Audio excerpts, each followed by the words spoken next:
then they gave me this painkiller through my IV. All my pain went away, all my nerves went away. And of course, doctors are giving you painkiller, like pills. And so unfortunately, I had multiple painkiller addictions. It started off, you get hurt. You're using the stuff to deal with the pain. Now you're using it so you don't feel sick. And then at that point, you just got to suffer to get out.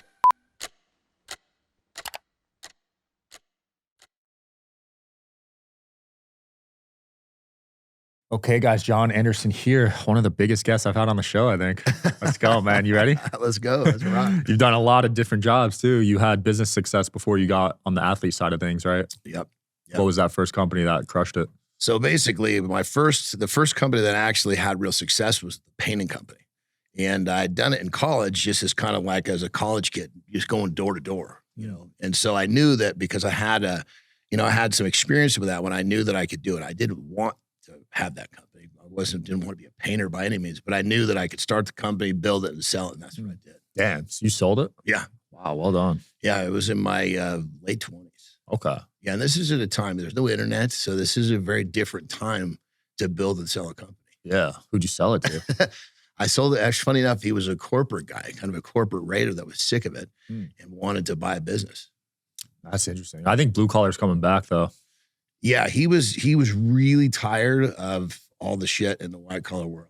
Yeah. And he wanted to call his own shots. That's really what it came down to. And that's all I've ever known. I've never had a job. I've never had anybody call my shots. So, you know, when he saw the ability to get in the driver's seat and make his own decisions, that just seemed really appealing to him. Yeah. So you never worked for anyone? No. Came right out of college. My first ever business, as we were talking before we got cracking, was actually meal prep. I mean, if 2 decades too soon, actually more than that now. But it was great. It was one of those things too where before the internet, it was really, really tough to get off the ground. And I was solving a problem for me and people like me. There just wasn't enough of us around to support the success of the business. So, you know, it was, I can't say that it got off the ground, but there was no future. Sometimes when you're too early, people just think you're crazy. 100%. That's exactly what it was. Well, what do I need that for? Yeah. And now there's multi-billion-dollar meal prep companies. Ship around the country. Yeah, literally. I've ordered tons of them. I mean, it's convenient because like time is money, right? 100%. You spend 3 hours cooking or whatever. Yeah. Yeah. It's a lot of money down the drain. Yeah. So I went from there. I was like, okay, you know, I'm hungry. I'm right out of college. You know, I'm couch hopping. I got a little car that doesn't have a second gear. So I was like, I better go start a business that I know I can actually make some money. And that was painting. And so I was like, okay, I know I don't want to do this. So I need to create an exit strategy. 5 years, I'm out of here. Smart. So you came in with a plan. You weren't just going day by day. No, I knew. I mean, God, nothing against people that own painting companies, but that's not what the future was going to be. I hate painting. Painting sucks. When you're tall too, you got to get low and stuff. Nah, I'm good on that. So your story though, you were really overweight growing up. Yeah, I mean, basically I learned, the whole thing spawns off a learning disability. I had a hard time learning. And because of that, you know, I was kind of easy kill for made fun of. And so what I did was I ran to food for comfort. And the more that it was just this downward spiral. The more I got made fun of, the more I ran to food for comfort, the fatter I got. And it wasn't like I was, one of these kids that couldn't walk. I was just a fat kid with I was fat enough to be picked on. And the fact that I had a learning disability made it that much easier. But it was my blessing, dude. At the time, I didn't know. I was basically, one day you don't even really realize it until one day you find yourself in a meeting with your mom and your teacher, and they're telling you that you need to leave that classroom and go into a different one. And you don't really understand what they're saying until you get to that classroom and realize, shit, there's a lot of kids around here that don't get it. I guess I'm one of them. And so anyway, through that, I had to learn to do things my way. Because I wasn't able to, keep up doing it the way they were teaching. So I started to develop, some skills in problem solving. Didn't really understand it. Had to work twice as hard because I was busting my butt to get back to the normal classes. All I wanted to do was be par, And so the blessing was that I was told that I couldn't. And it was on deaf ears after a while. And the fact that I had to learn to work twice as hard as everybody else just to be even.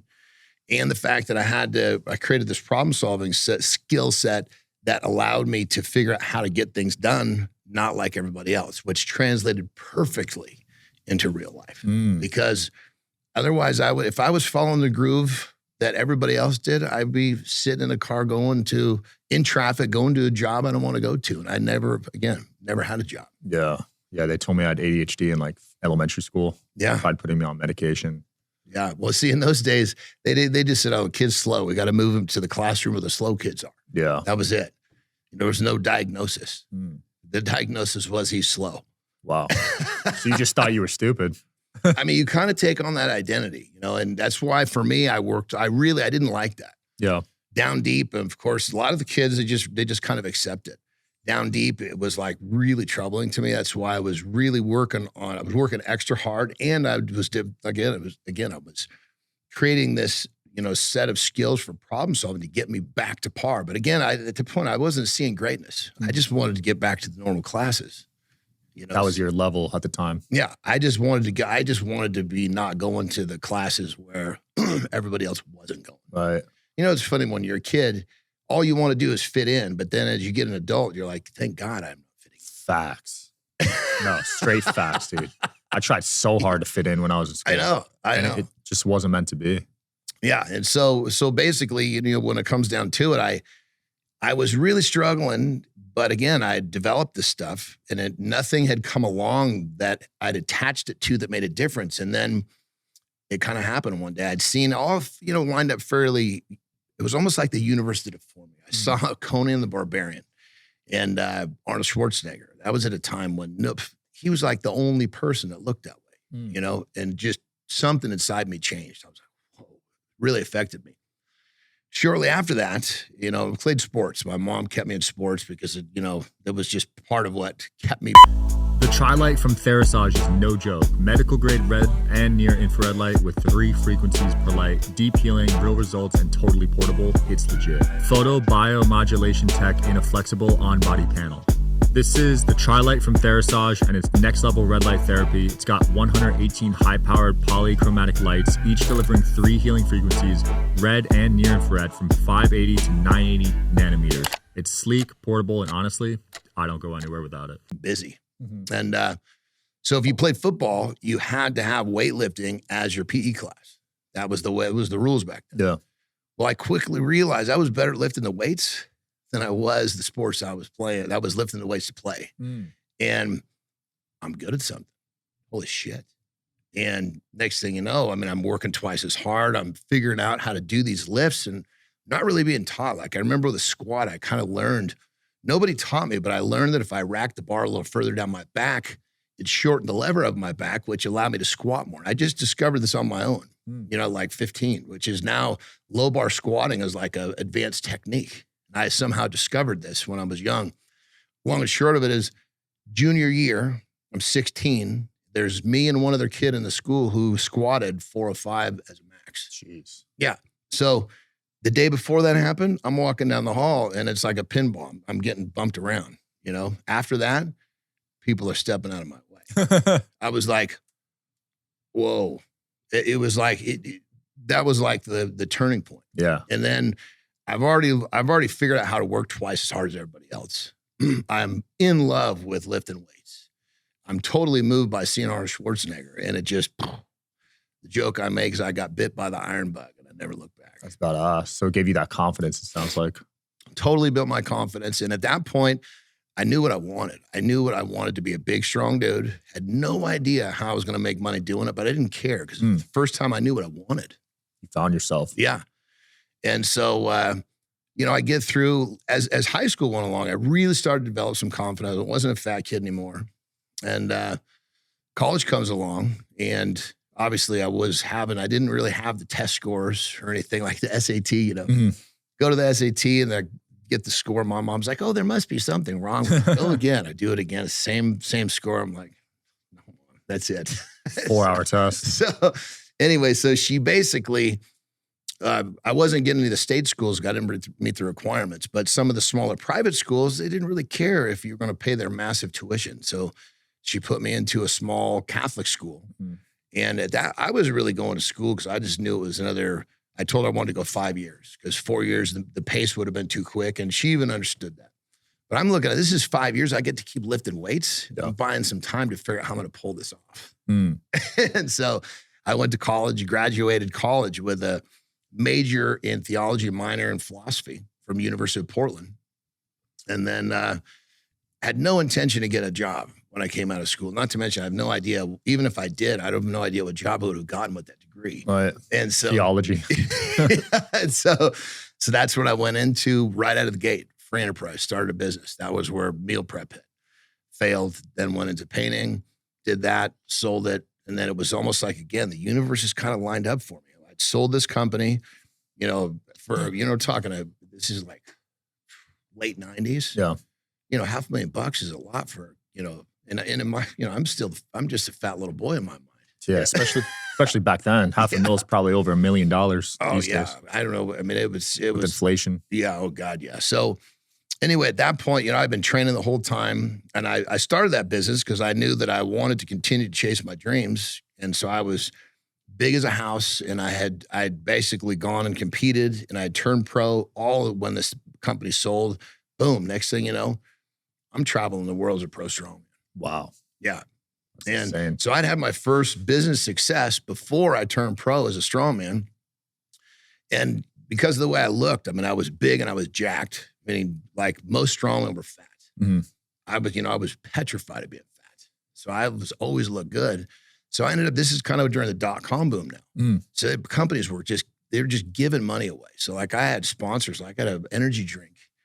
They never even got the product to market. They just gave me t-shirts and $4,000 a month. Said, wear the t-shirts when you go to the gym. Done, Yeah. And so, and then I had a Super Bowl commercial. I had an agent. So I mean, I was living the dream, dude. Yeah. Yeah.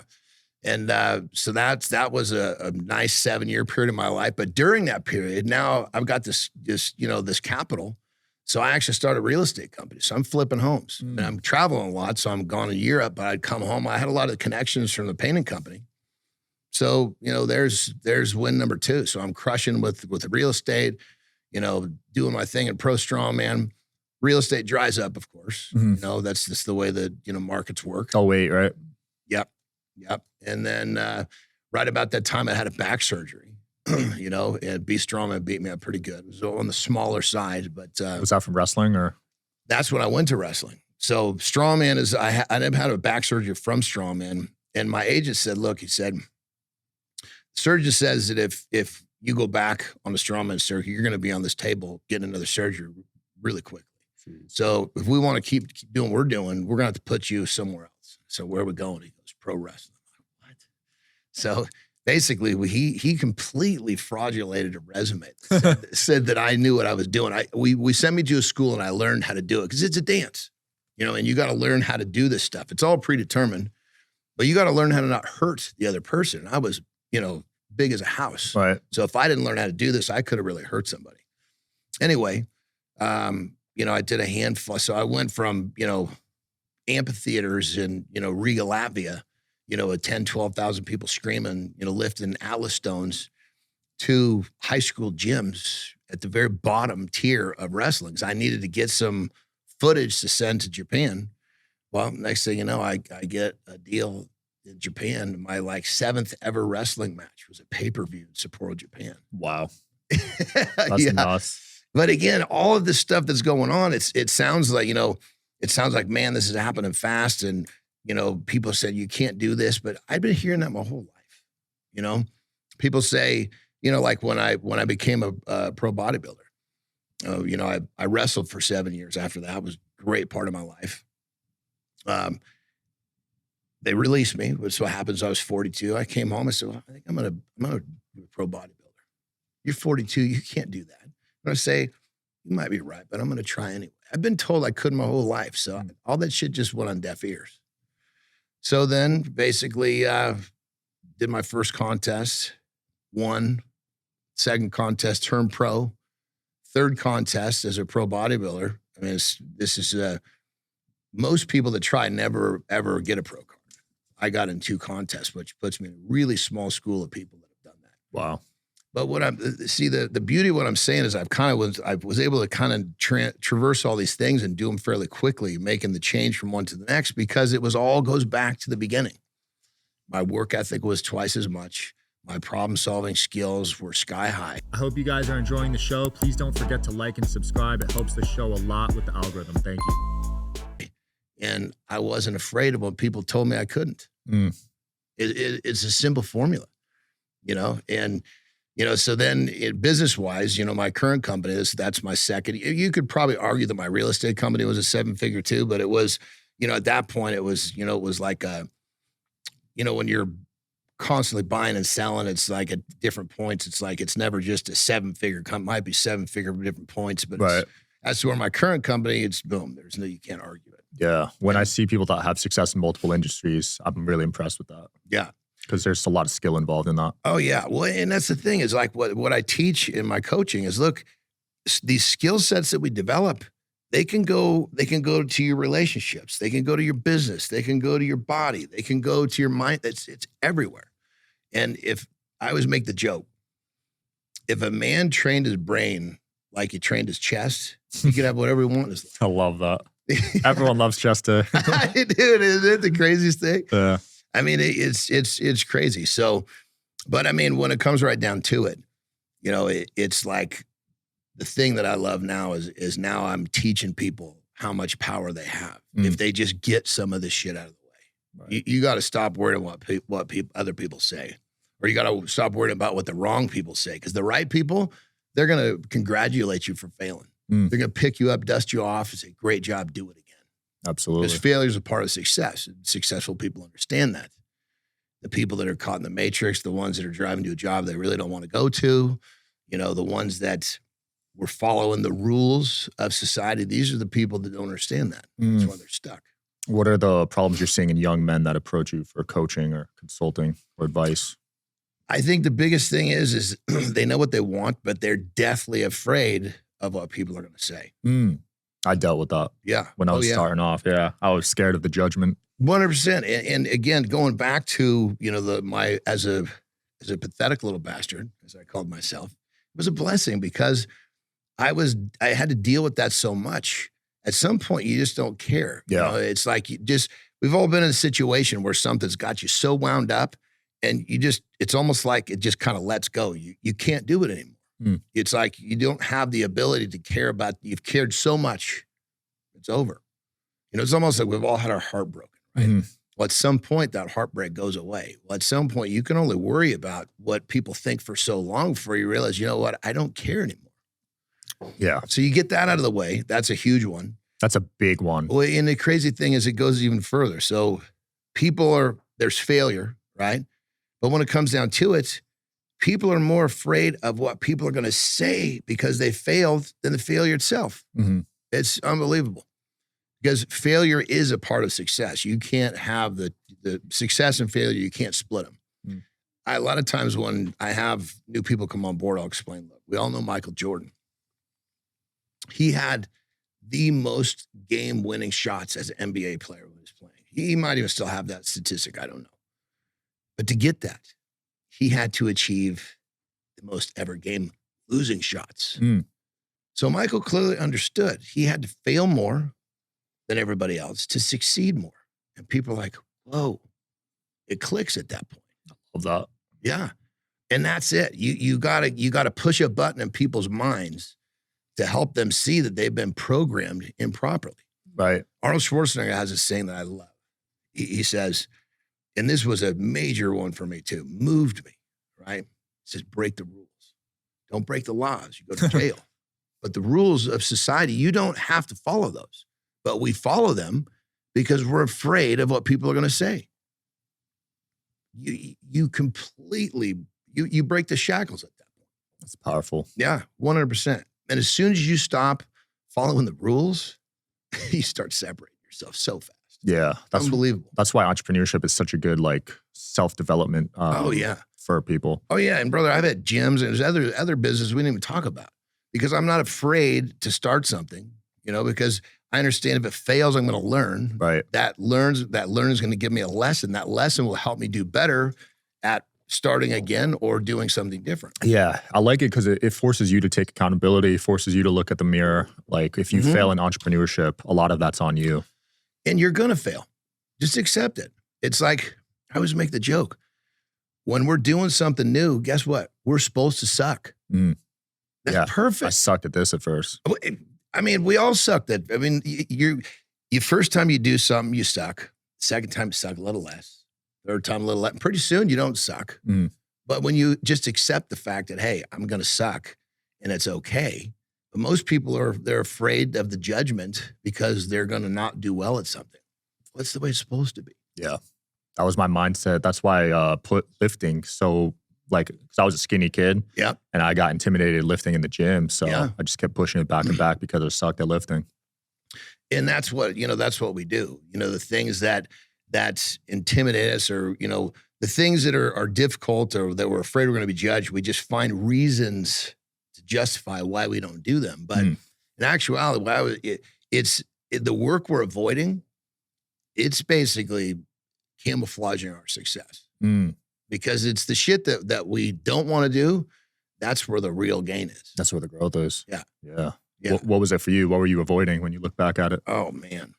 I think when it came down to it, and it's funny enough, I say it, once a fat kid, always a fat kid. It's like, I'm a food addict. I'm a sugar addict. Like I got 3 kids, right?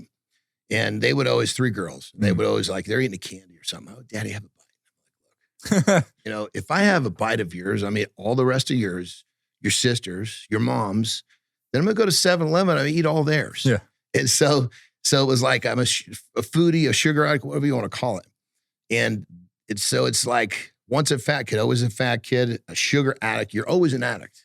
Whatever you're addicted to, you're either someone's in the addict or not. You never really recover. You manage, so to speak. Recovery is management. So what really kind of, I actively worked on it, but I really didn't get a grip on like dealing with my sugar addiction until later in life.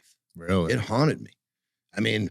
Even when I was a success, early entrepreneurship, if things somehow were going wrong, right? Because my business was doing well. I could disappear for a few days and nothing would change.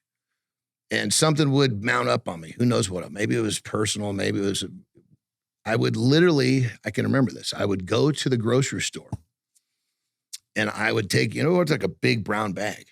And I would fill that thing up with the worst sugary treats you can think of. And the worst part is I'm walking through the store. I'm eating them as I'm going through. By the time I get up to pay, I got this full bag. I already feel sick. Yeah. That's wild. Yeah, but I would buy it and I would go home and I would disappear sometimes for days, almost like a drug addict, but I would be eating. You love sugar. Oh yeah, it was and that haunted me for a long time. I got that binge eating away. That was the first step, was to cut the binging. Yeah. But that right there, that addiction really, really plagued me. And it's of course, it's just food. You can make whatever argument you want, but an addictive behavior pattern that's not managed is detrimental to your life. Absolutely. Yeah. And I used to go hard on Halloween as a kid. I'd get the pillowcase. Oh, dude. Dude, I get 10 to 15 pounds of candy. We would change costumes. I would go 3 times. That's hilarious. Yeah. And I'd have to hide because I would have the amount of candy I would acquire, my parents would never let me keep it. Yeah, I hid mine too. Yeah. We actually donated half of mine to the orthodontist for like some braces or whatever.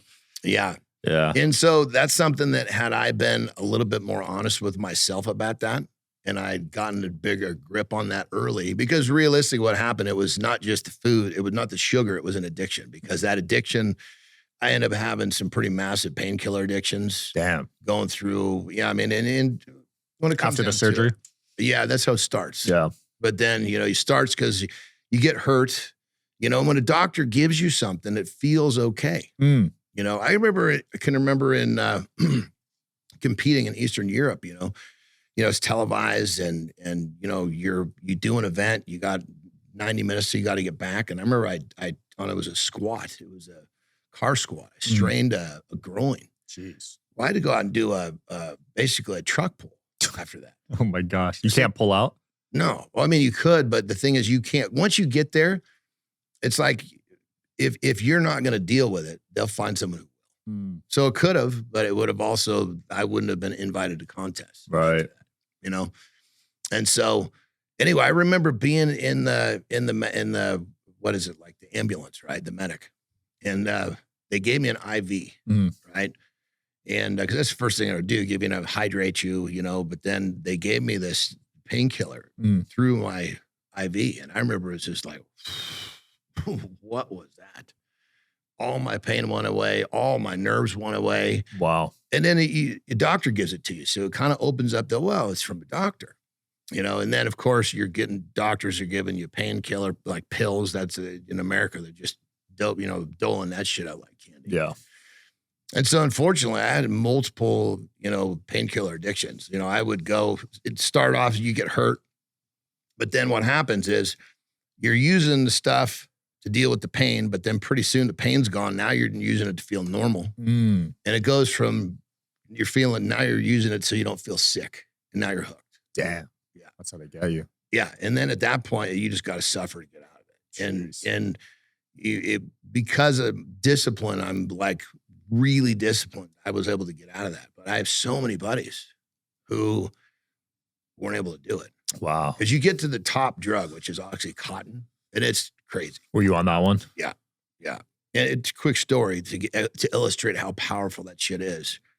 And for that matter, anybody listening, man, if you have a problem with this, I am an open book. I say, look, come on my social media. I'm happy to talk to you about it because this is, my purpose in life is to inspire people to be the best version of themselves, and getting rid of a drug addiction or managing addiction is going to be the first step in becoming the best version of yourself. So if you got an addiction, you find my social media, come chat with me. But anyway, so I'm not going to mention any names, but you guys would all know this name if I mention him.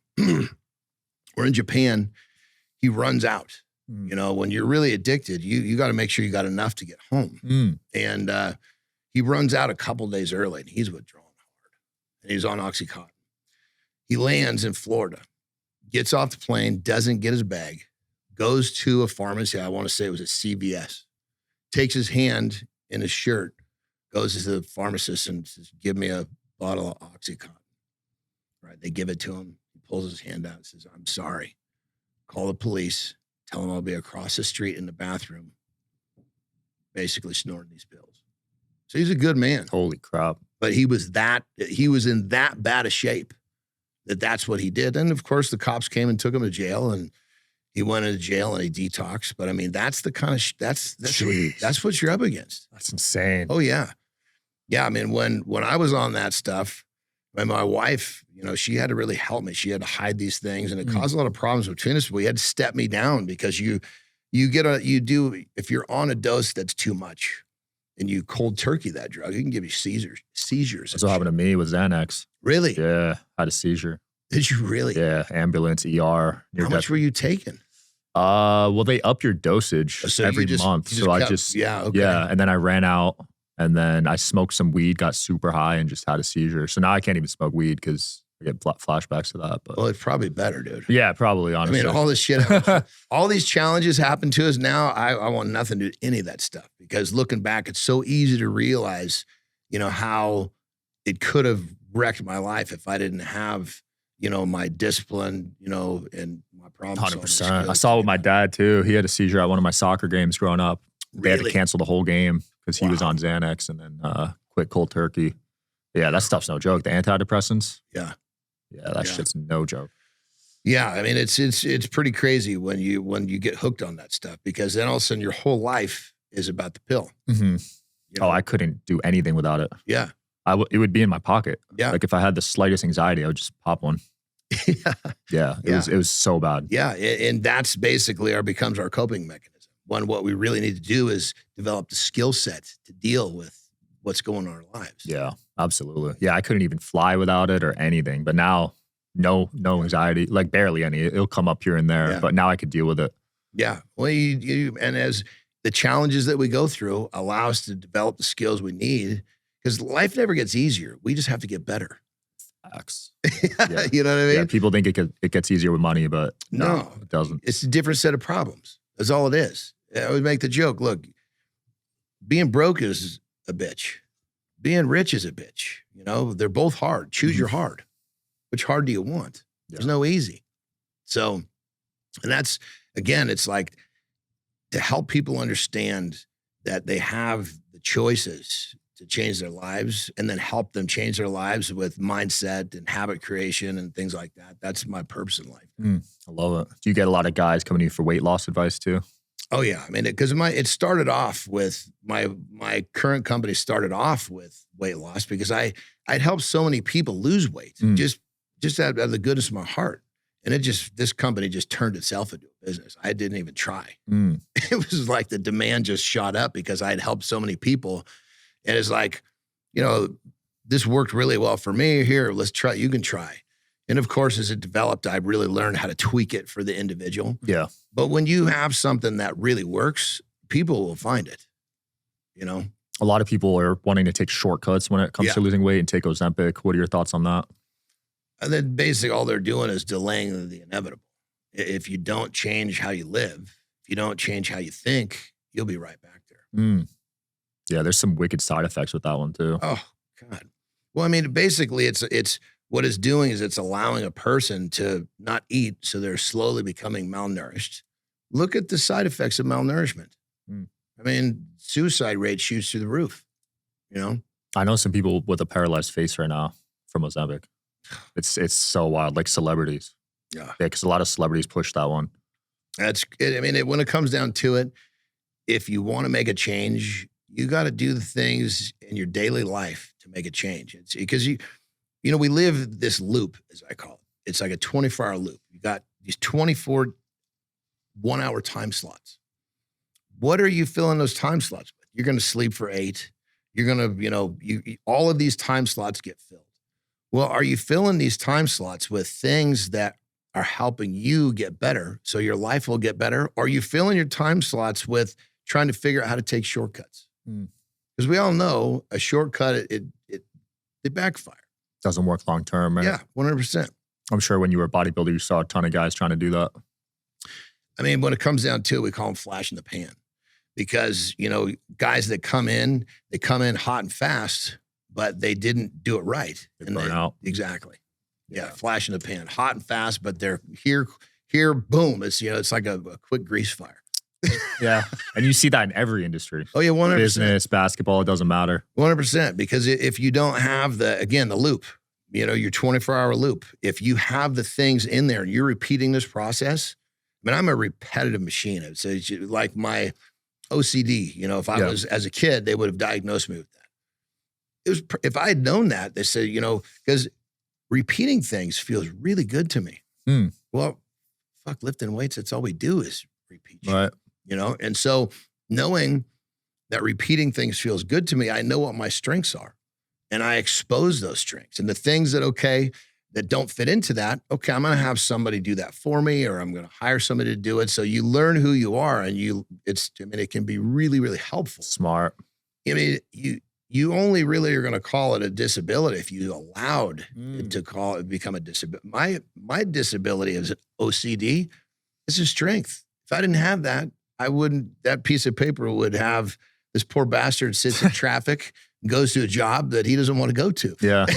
No, that's facts. That's what I say about ADHD and autism too. Yeah. When we were growing up, people shunned you for having those, but you can really lock in and use those to your advantage. Oh, yeah. I mean, I don't know much about autism, but the little I do know, these dudes are tapping into like parts of their brain that the average person will never see. A lot of the top CEOs have it. Yeah. A lot of them. Yeah. And ADHD and dyslexia and a bunch of shit. Oh, dude, I still, I can be reading and like the word will go to saw. Wow, it's that bad? Oh, yeah, right in front of it. It'll happen twice. Holy crap. I have it with numbers sometimes, but never words. I get it with numbers too. Like you get the code, that comes through. Yeah. I got to be really careful. Yeah, the 6-digit code to get in your bank account. God damn it. Yeah, I'm double checking that one every time. Yeah. Well, I learned how to copy and paste it. I'm like, okay, I'm good. Oh, that's smart. Yeah, I had to, I mean, I'm actually pretty good with numbers. Like that was one of the things that remembering, because I had to really be good at remembering things. Yeah. But when I get tired, like if I don't sleep well, or maybe I'm just pushing myself too hard, that's when it really starts going. So that's when I realize that. And I'm good at recognizing I'm on, or this is not the time to try to remember a number. You're going to remember this thing backwards. Yeah. Sleep is so important. Dude, I am, when it comes to sleep, I mean, I have a set bedtime, a set wake up time. I almost always wake up before my alarm because I'm so rigid about when I go to bed. I go to bed at 8 o'clock, period. 8 p.m.? PM. Holy crap. So when do you get up? This morning I was actually up at 2:30. Jeez. My alarm said to go off at 3. That's when people go to sleep my age. Well, you know what happened was I learned, actually as a young entrepreneur in my painting company, I kind of realized that, I need to get up early because I'm getting up, I'm running this business. And once the day gets started and I'm trying to grow this thing and, managing 25 people is like, you're a babysitter, you're a banker, you got everything, Right. So once the day got started and these, my company needed me, a lot of time was gone. So I got up early, got my time out of the way so that once the company's time started, I was Smart. already, and that's where it started.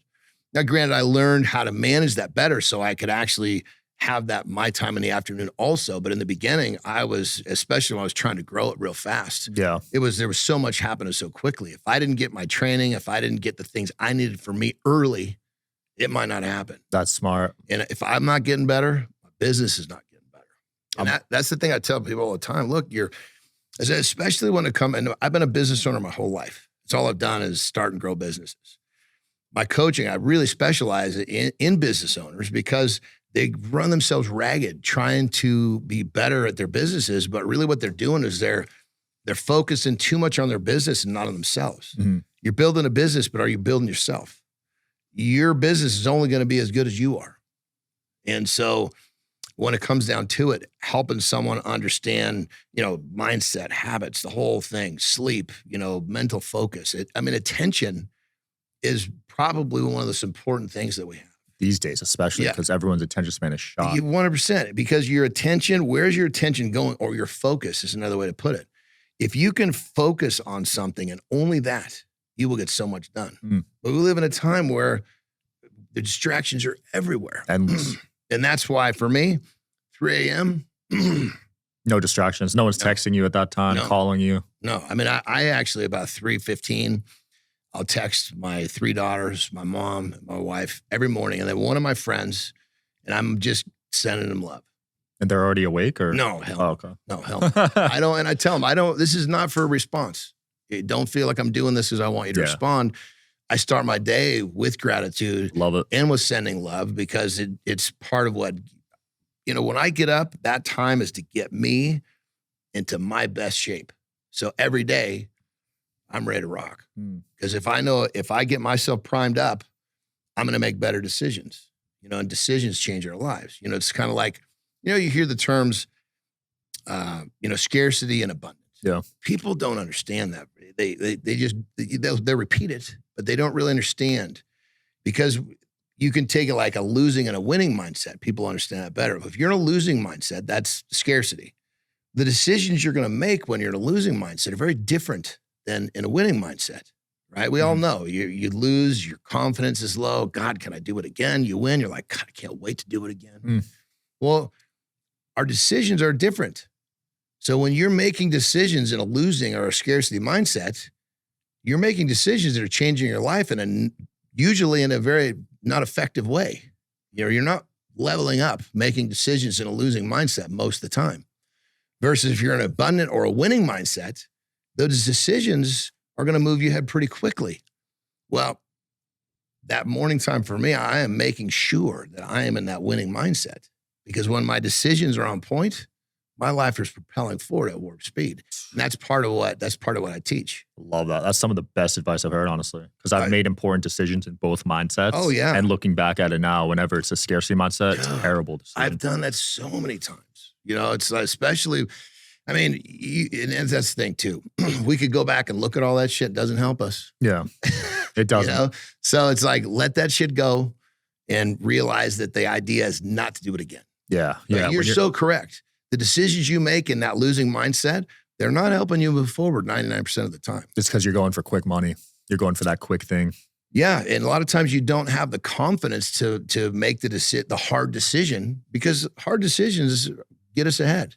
When you're in a winning mindset, it might be a hard decision, but you've got the confidence to just blow through it. I explained to a lot of my clients, look, right now you look around and you see all the problems surrounding you. Let's say, yeah, okay. What if you looked around and you saw nothing but opportunity. Mm. Wouldn't it be easy to run to those opportunities? Of course it would be, they say. Well, you see, the problem is just the speed bump in front of the opportunity. But you're in the mindset where you can't see past the problem. So as soon as I get them reprogrammed and they look around and they see opportunities, life is totally changed. That's some great advice. Yeah, I mean, we get to see, we really get to kind of determine what we see. Just most people have no idea how to maneuver our minds or our neuroplasticity so that it actually happens. It goes back to what I said in the beginning. If most men trained their brain like it did their chest, they'd have whatever they want. Mm. You know? Yeah, neuroplasticity. And we all need that. We all have our traumas and we all have our preconceived notions, right? Oh yeah, 100%. And that won't get you to where you want to be most of the time. Yeah, I mean, you think, you hear people say stuff like you control your thoughts, you control your life. And it's really hard for people to understand that. But realistically, those thoughts are determining your state, abundant or scarcity, winning or losing, because, it's, if you can control those thoughts and keep yourself in that winning mindset, an abundant mindset, you're altering your decisions change your life. Mm. Where do you coach people? Is it online? Is it in person? Yeah, pretty much. When I had my gym, I did more in-person stuff, but the problem is I really look for the character in the person. That's the biggest thing. So I know if I have the right character, I can do amazing things because we're teammates, we're partners. Mm-hmm. I can't do it alone. He can't do it alone. We have to do it together. And so the problem with the local market was, there's not as many of those people in a local space. Right. And then funny enough, because it was kind of based out of the gym, people associated it with getting in shape. Getting in shape is a positive side effect of changing your mindset and your habits. Mm. Why people have a hard time getting in shape and staying in shape? Because they're focused on getting in shape. Focus on your mindset and your habits. You'll get in shape and you'll keep it. You'll stay in shape. Yeah, that's so true. So when it was based out of a gym, it was almost like the wrong platform to start. Yeah. and plus I realized, the gym was great.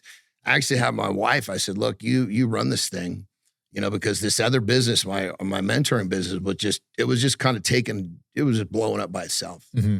And so I had her kind of take over and manage the managers and things like that. So I could focus on this one.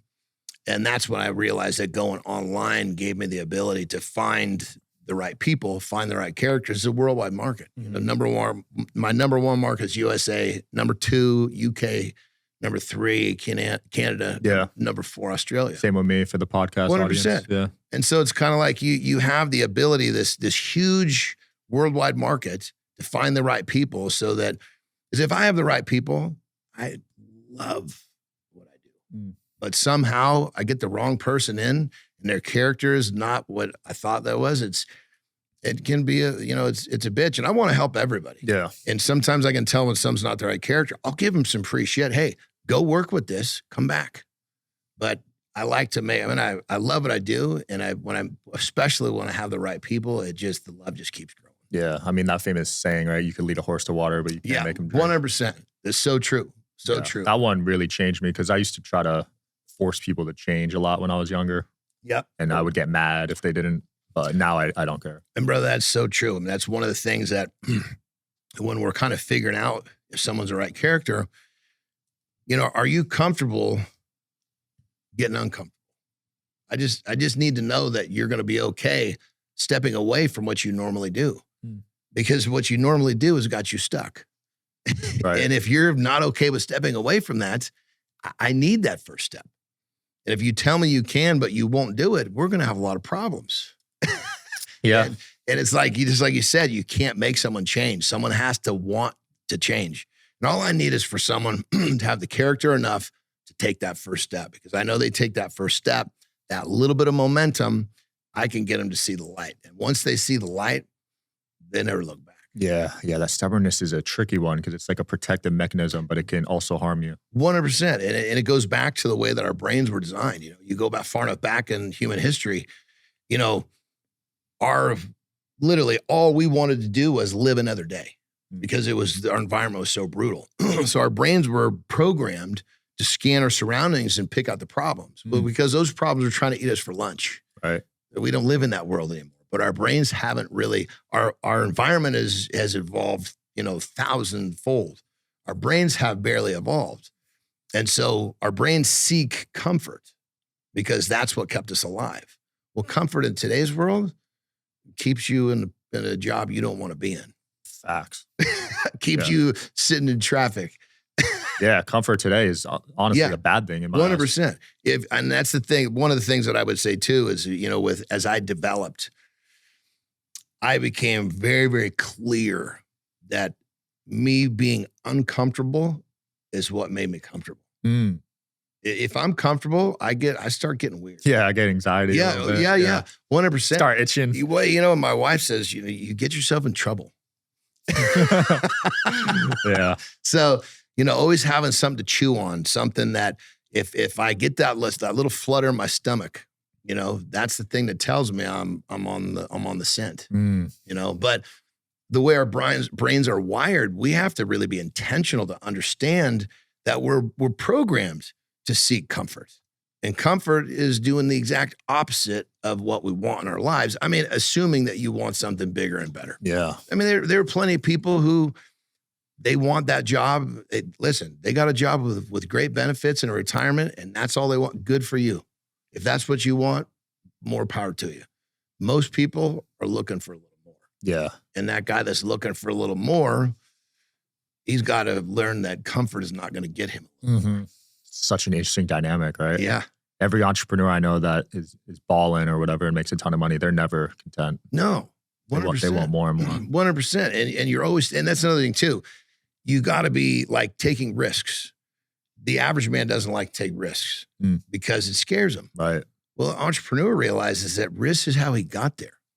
You never stop taking risks. Yep. When you fall on your face, I mean, you win some and you lose some, but the skill set that you have that allowed you to be successful, you don't lose that. You just lose the shit. You lose the physical things. You lose the money. You lose the houses, the cars, whatever you lose, but you don't lose your skills. Yeah. And every time you become more successful, it's because your skills are getting better, which means you'll get back that much easier.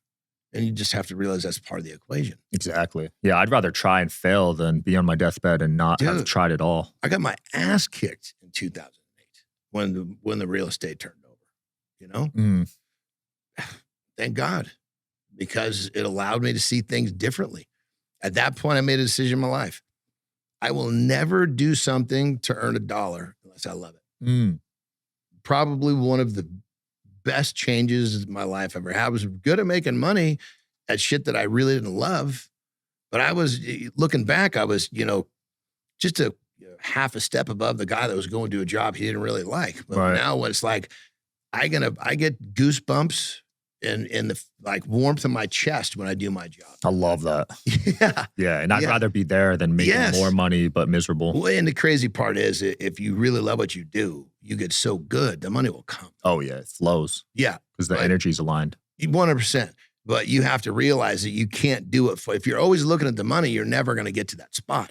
Facts. Yeah. I was chasing money as my first priority, probably my first 6-7 years. I think we all did. Yeah. I mean, that's how we're taught. Yeah. Right? That's how we learn better. Yeah. And then you hear, how many rich guys, that are miserable, blah, blah, blah. And you think, well, I'll get there and figure it out. Let me find out real quick. But when it comes down to it, everybody has to define. That's even when I talk to my clients. You have to define your success. What does your definition of success look like? My definition of success is to be financially free, constantly creating, changing lives, and constantly creating is a big part. And that's an entrepreneur. I love to create business. I love to grow business and businesses that make a difference. That's that. And then obviously I want to have amazing relationships with my kids, my wife, my friends. I want to have freedom to do what I want. I mean, my wife and her, we were all over the place. Yeah. We have a house in California. We got a place in Mexico. We got a cabin in Tahoe. We're just living our lives. I love it. Living our lives, changing lives. And that's part of my definition. Same. It used to be just financial success for me, but as I've gotten older, it's more than that. It's physical health. It's finances. Oh yeah. 100%. 100%. Like we would make the joke, if we're in one house too long, you're like, well, shit, being in one place too long, you know, we tend to want to move around. That's how you get comfortable. Yeah. That's why people get locked into 30-year mortgages. Yeah. And it's like, so when it comes down to it, we all have our definition of success. You got to get clear on what it is. And then, you know, to get there, you're going to have to get uncomfortable. Yep. Yeah. There's no way you could get there without being uncomfortable. For sure. Absolutely not. Yeah. Jon, this has been awesome, dude. Where can people find you and everything? I would say the best way to find me is my Instagram. I'm always going to return messages there. We've got a lot of different platforms, but that's the one I spend the most time in. My Instagram, my name is spelled different. So it's Jon, and Andersen is Andersen. And my handle is @Jon Andersen. So go in there, send me a DM, and I'm happy. The joke I make, you reach out to me, I'm going to help you somehow. I give you something to go get better, or you want to work with me, doesn't matter. I love it. Thanks for your time today, Jon. Absolutely, that was brother. awesome. Absolutely. Yeah, check them out, guys. See you next time.